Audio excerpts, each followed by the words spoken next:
Welcome back. It's time for you to buy a house, but you're not sure how much you can afford. That is today's HomeWise topic on WHO 13. Joining me now is Tyler Osby. And Tyler, mortgage lenders, when they are figuring this out for somebody, they're looking at something called debt to income ratio. So tell me, what is this exactly? Yeah, well, debt to income ratio is going to say how much of your income are you going to be spending on all your expenses. Okay. That's debt to income ratio. Why is also known as DTI. There's a lot of lingo in the mortgage world. A lot of jargon. A lot of jargon. So why is it important to know what somebody's DTI is when they're buying a house? Well, to know that they can afford it, right? If you're earning a certain amount of income each month, we need to know that you've got the income to handle whatever the mortgage payment is, and also all the other expenses that you've got on a monthly basis.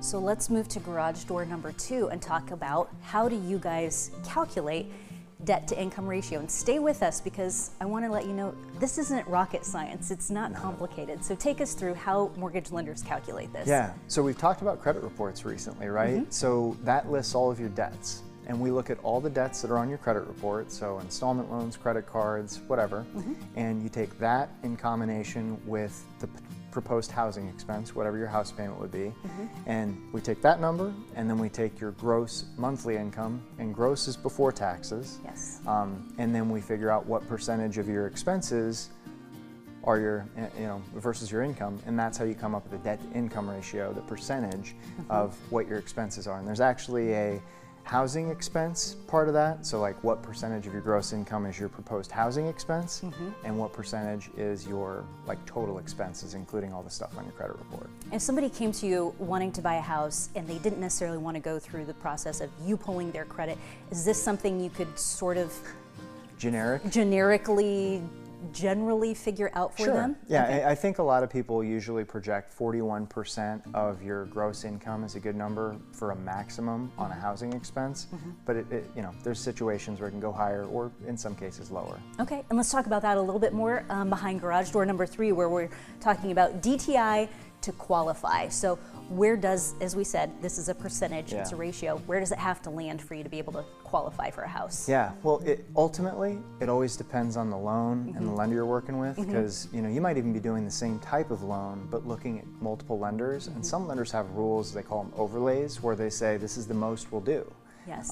So, we get second looks at stuff, and sometimes it's a different number. Yep.